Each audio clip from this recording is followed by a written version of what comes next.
예, 이제 또 이어서 읽어가도록 하겠습니다.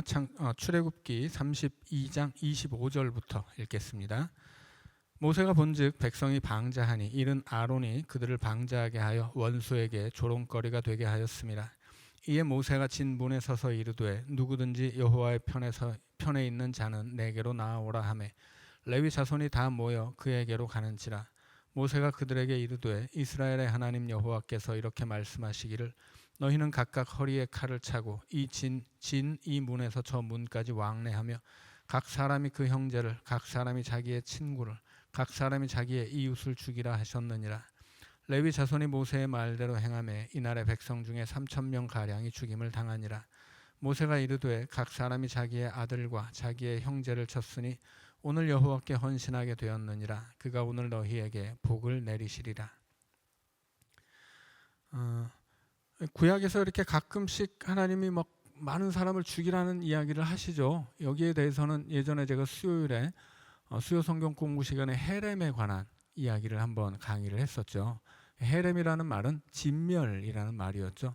왜 하나님이 진멸을 명하셨고 그 진멸이 도대체 어떤 것인지 한번 말씀을 드렸어요. 그래서 우리가 하나님이 뭐 이렇게까지 하실 수 있는가 뭐 그런 것이 아니라고 설명을 드렸습니다. 궁금하신 분들은 수요 성경 공부 이렇게 헤렘 편을 참고하시면 되겠습니다. 자, 여기서 뭐 자세한 설명을 해드리기는 뭐 시간상 어려우니까 넘어가도록 하겠습니다. 30절부터 읽습니다. 이튿날 모세가 백성에게 이르되 너희가 큰 죄를 범하였도다. 내가 이제 여호와께로 올라가노니 혹 너희를 위하여 속죄가 될까 하노라 하고 모세가 여호와께로 다시 나아가 여짜오되 슬프도소이다. 이 백성이 자기들을 위하여 금신을 만들어 싸우니 큰 죄를 범하였나이다. 그러나 이제 그들의 죄를 사하시옵소서. 그렇지 아니하시오면 원하건대 주께서 기록하신 책에서 내 이름을 지워버려 주옵소서. 여호와께서 모세에게 이르시되 누구든지 내게 범죄하면 내가 내 책에서 그를 지워버리리라. 이제 가서 내가 네게 말한 곳으로 백성을 인도하라. 내 사자가 내 앞서 가리라. 그러나 내가 보응할 날에는 그들의 죄를 보응하리라. 여호와께서 백성을 치시니 이는 그들이 아론이 만든 바 그 송아지를 만들었음이더라. 자, 34절에 보면 하나님이 이스라엘 백성을 계속 인도하신다고 이제 말씀하시죠. 그러니까 기본적으로 이스라엘 백성들의 죄에 대해서 용서하시겠다는 이야기예요. 그런데 그럼에도 불구하고 그들의 죄를 보응한다 이야기하시죠. 보응이라는 말은 대가를 치른다라는 뜻이에요.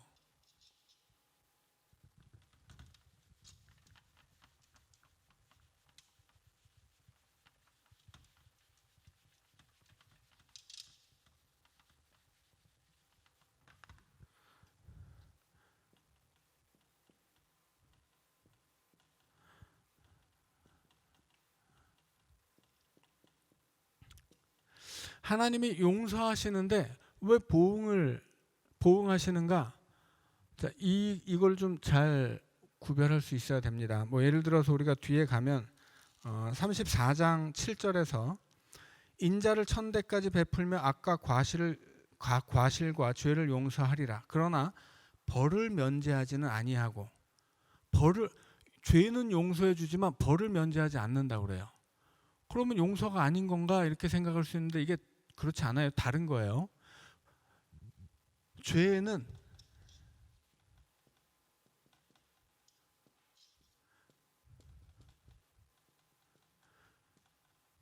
죄를 용서한다는 것은 이 죄 때문에 진멸하지 않는다라고 하는 거죠. 그러니까 예를 들어서 이스라엘 백성들이 율법을 어겼어요. 그래도 하나님 버리지 않아요. 그게 용서란 말이에요. 그런데 벌은 받는다고 그래요. 벌은 무슨 얘기냐면 예를 들어서 이제 제가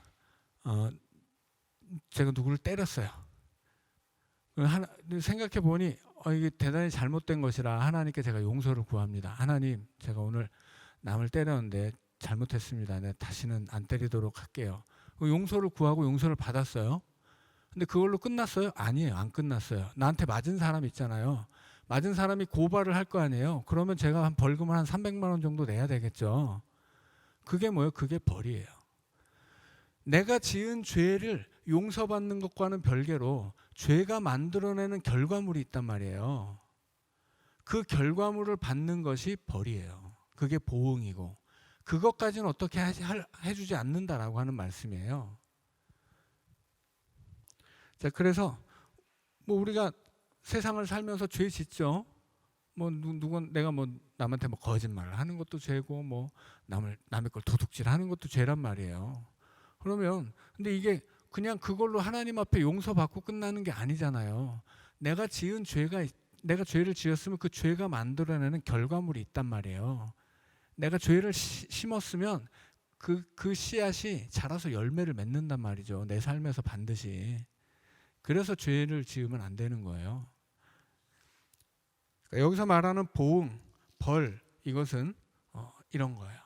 하나님이 용서하시는데 그 죄 자체가 만들어낸 내가 이미 저질러 놓은 죄가 만들어내는 내가 응아를 쌌는데 냄새가 날 거 아니에요. 그게 벌이에요. 그게 보응이고 그 부분은 어쩔 수 없는 거죠. 그래서 용서와 보응 혹은 용서와 죄의 용서와 죄가 가져오는 벌 이것이 좀 구별돼야 한다는 것은 좀 그것을 좀 알자라고 이제 말씀을 드린 것입니다. 자, 33장 읽습니다. 여호와께서 모세에게 이르시되 너는 네가 애굽 땅에서 인도하여 낸 백성과 함께 여기를 떠나서 내가 아브라함과 이삭과 야곱에게 맹세하여 네 자손에게 주기로 한 그 땅으로 올라가라. 내가 사자를 너보다 앞서 보내어 가나안 사람과 아모리 사람과 헷 사람과 브리스 사람과 히윗 사람과 여부스 사람을 쫓아내고 너희를 적과 꿀이 흐르는 땅에 이르게 하려니와 나는 너희와 함께 올라가지 아니하리니 너희는 목이 곧은 백성인즉 내가 길에서 너희를 진멸할까 염려함이라 하시니. 우리가 지금 함께 읽고 있는 책이 열린 노트 성경인데 열린 노트 성경의 장점이 필기할 수 있는 노트 부분이라면 단점은 이 옆에 붙어 있는 주석이에요. 여기 뭐 예를 들어서 2절에 보면 33장 2절에 뭐 내가 사자를 보내어라고 하는 것에 대해서 여기 어디 뭐 이렇게 적어놨던데요. 아까 어디서 봤는데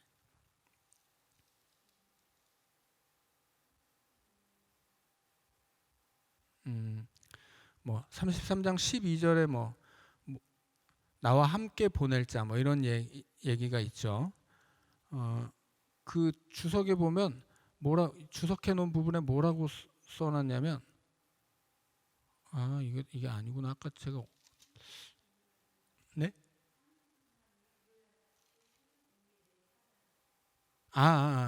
32장 34절 여기서 내 사자 내 사자가 내 앞서 가리라 이 얘기에 대해서 나온 거네요. 예.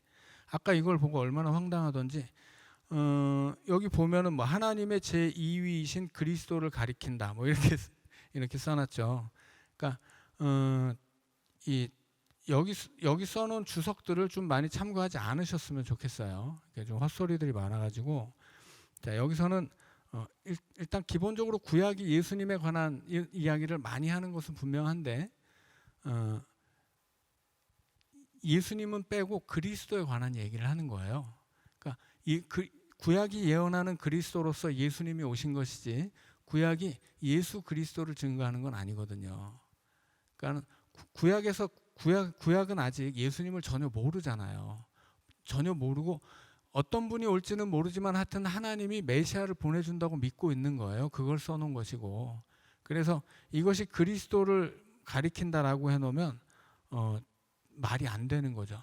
왜냐하면 이게 만약에 진짜 그리스도를 가리키는 말이라면 하나님은 이 시대의 사람들은 알아먹지도 못할 말을 여기다 써놓고 그 사람들한테 준 거잖아요. 그렇게 하지는 않는다라고 하는 거죠. 그래서 너무 이렇게 뭐라고 해야 되나 신약을 가지고서 구약을 다 해석을 해버리면 구약 자체의 의미가 반감될 뿐 아니라 이 구약의 문맥을 제대로 이해하지를 못합니다. 그래서 구약은 구약대로 읽고 구약의 근거에서 신약을 해석하는 것이 훨씬 더 건강하지, 신약을 가지고서 구약을 해석하는 것은 신학적으로 좀 건강하지 않아요.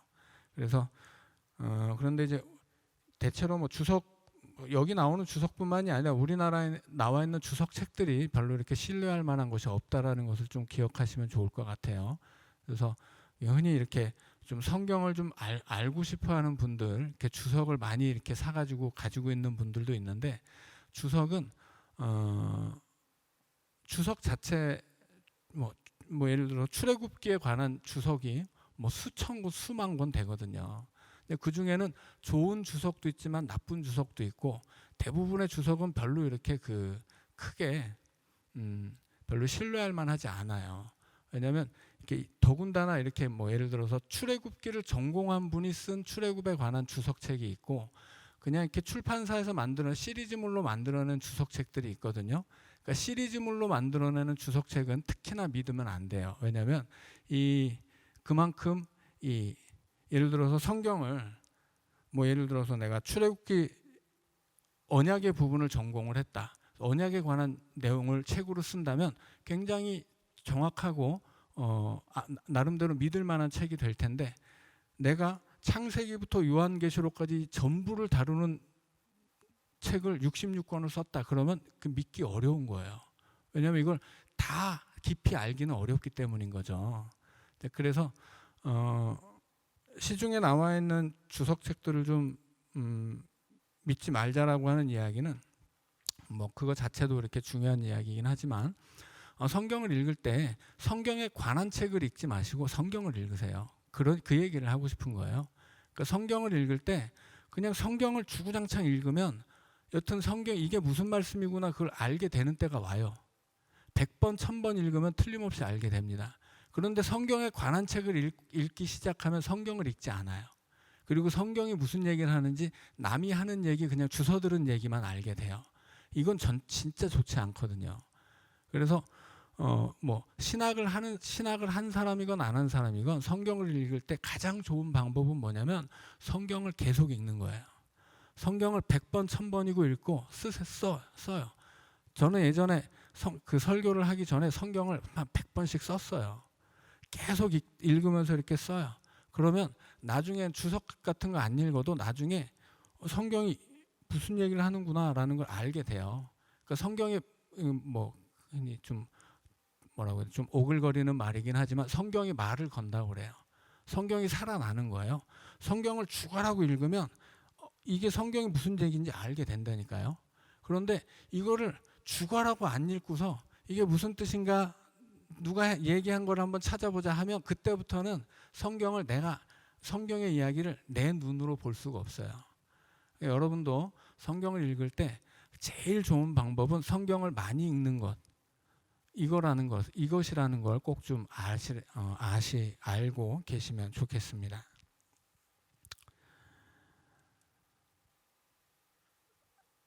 자, 몇 절까지 읽었죠?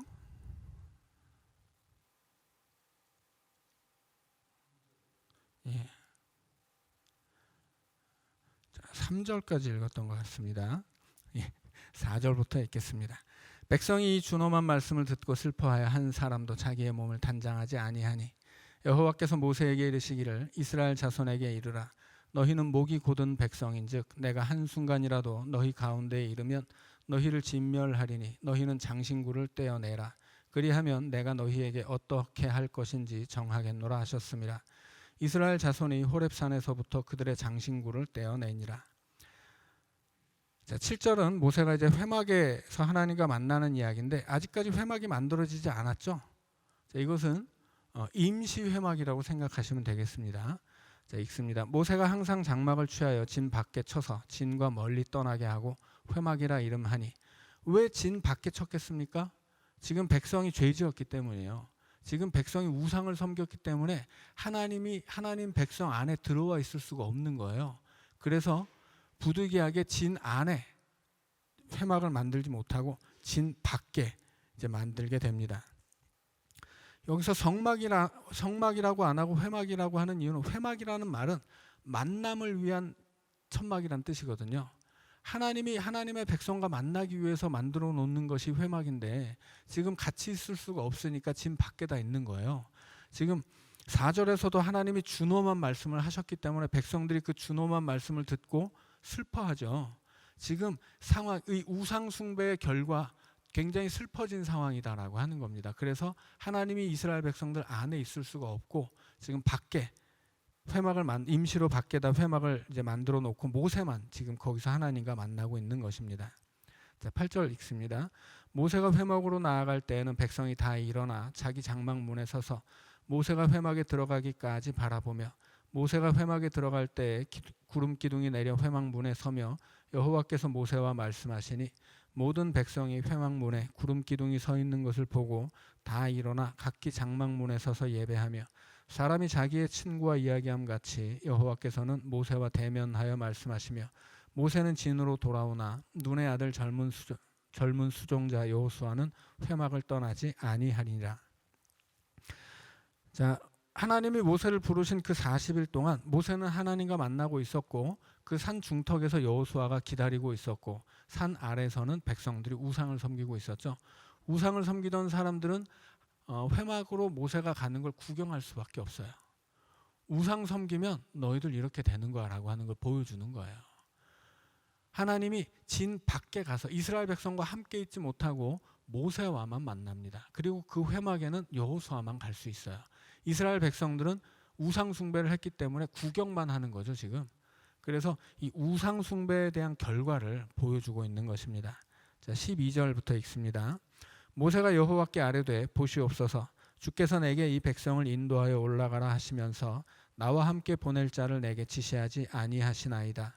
주께서 전에 말씀하시기를 나는 이름으로도 너를 알고 너도 내 앞에 은총을 입었다 하셨사온즉 내가 참으로 주의 목전에 은총을 입었사오면 원하건대 주의 길을 내게 보이사 내게 주를 알리시고 나로 주의 목전에 은총을 입게 하시며 이 족속을 주의 백성으로 여기소서.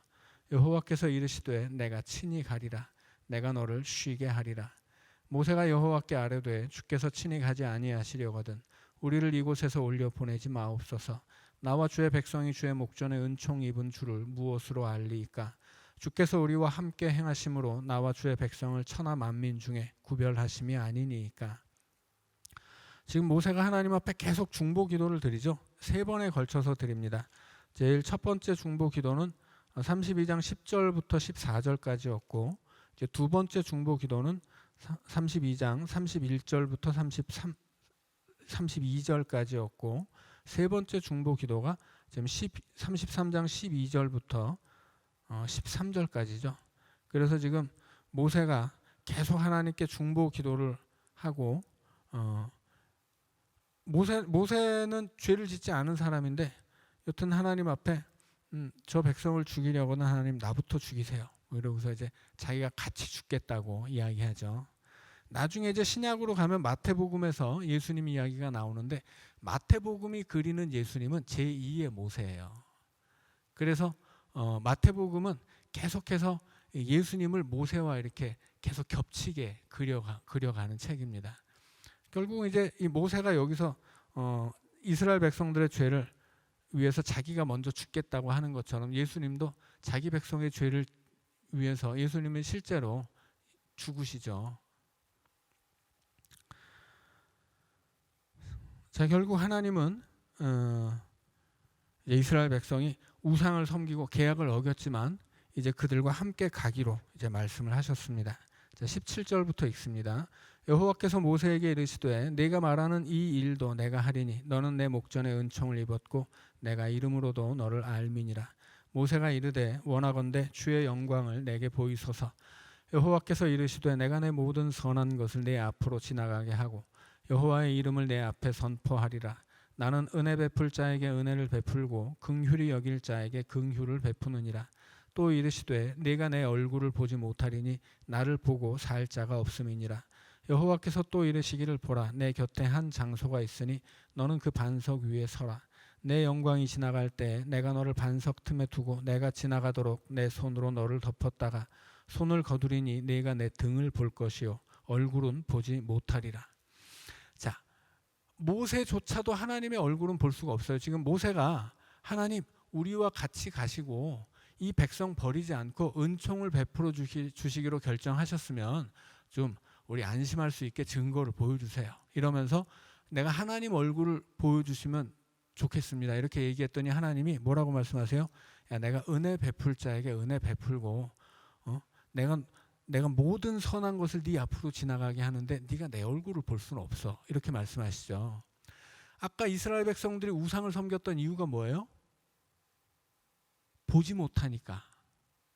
근데 결국은 모세조차도 하나님을 볼 수는 없었던 거예요. 그러니까 우리가 하나님을 믿는 신앙은 시각적인 게 아니라고 하는 거죠. 하나님은 절대로 보고서 믿을 수 없습니다. 뭐 하나님을 뭐 봤다고 하는 사람, 뭐 하나님의 음성을 들었다고 하는 사람, 이것은 맞지 않아, 성경적이지 않아요.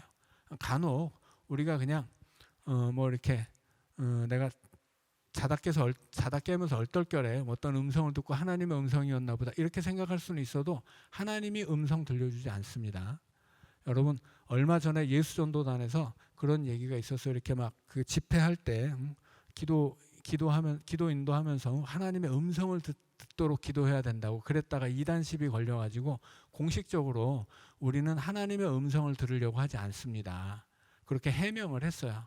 그런데 실제적으로 집회를 할 때는 하나님의 음성을 들어야 된다고 또 이야기를 하기도 해요. 근데 아무튼 뭐 그게 공식적인 입장은 우리는 하나님의 음성을 듣겠다고 않는다라고 했기 때문에 뭐 이단으로 정죄되진 않았지만 여튼 정통 기독교 신앙에 있어서 하나님의 음성을 듣는다거나 하나님을 보는 경우는 없습니다. 하나님은 그런 식의 기적을 베풀어 주지 않아요. 왜? 그렇게 해도 믿지 않거든요. 그렇게 해도 못 믿는 건 못 믿는 거예요. 그러니까 하나님이 우리에게 말씀을 주신 이유는 이 말씀을 통해서 하나님을 믿을 수 있기 때문에 주신 것이지 하나님을 봐야 믿는다면 말씀이 무슨 소용이에요. 근데 정통 기독교 신앙에서는 이게 분명하게 그 교리로 못 박은 원칙이 뭐냐면 하나님의 음성 못 듣는다. 하나님 모습 못 본다 이거예요. 내가 뭐 봤다 혹은 들었다 하는 순간 그건 이제 이단십이 걸리게 되어 있는 겁니다. 그런데 이제 이런 것들을 이제 명확하게 모르는 분들은 이렇게 어떤 은사를 통해서 혹은 뭐 은혜 체험을 통해서 뭐 이렇게 음성을 들을 수 있는 것처럼 혹은 뭐 볼 수 있는 것처럼 생각할 수 있는데 그렇다고 해서 뭐 그렇게 말하는 분은 뭐 다 이단이라고 매도하는 것은 어렵겠지만 그것은 분명히 건강한 신앙이 아니에요. 그러니까 성경이 말하고 있는 신앙이 아니다라고 하는 거죠. 그리고 기독교가 수천 년 동안 교리로서 확정해 놓은 부분이 바로 그런 거예요. 뭐 예를 들어서 삼위일체를 믿지 않는다. 신천지 같은 경우는 삼위일체를 믿지 않거든요. 그러면 기독교가 아니에요. 기독교의 범주에 들기 위해서는 삼위일체를 믿어야 돼요. 그게 수천 년 동안 기독교가 정해놓은 원칙이에요. 이제 그런 걸 이제 교리라고 하는 거죠. 이제 마찬가지로 하나님의 음성을 뭐 들을 수 없다. 하나님을 볼 수는 없다. 하나님의 음성을 왜 못 들어요? 우리는 하나님의 음성을 기록해서 주셨거든요. 따로 들을 필요가 없어요. 하나님의 모습을 성경을 통해서 우리는 볼 수 있거든요. 손만 가리면 내 앞에 아무것도 못 보는 이런 육신의 눈으로는 하나님을 볼 수가 없어요, 애초에. 그러니까 육신으로 뭐 보겠다, 듣겠다 하는 것들은 기본적으로 기독교 신앙과는 좀 먼 거예요. 이게 좀 잘못 배웠거나 좀 이렇게 신앙이 병들었을 때 그런 것에 우리가 유혹을 받는데 좀 분명하게 알고 계셔야 됩니다. 자, 34장 34분이네요. 오늘 원래 35장까지 딱 읽어야 되겠다 했는데 설명이 너무 많아서 오늘 33장까지만 읽어야 되겠습니다. 자, 오늘은 33장까지 읽고 마치도록 하겠습니다.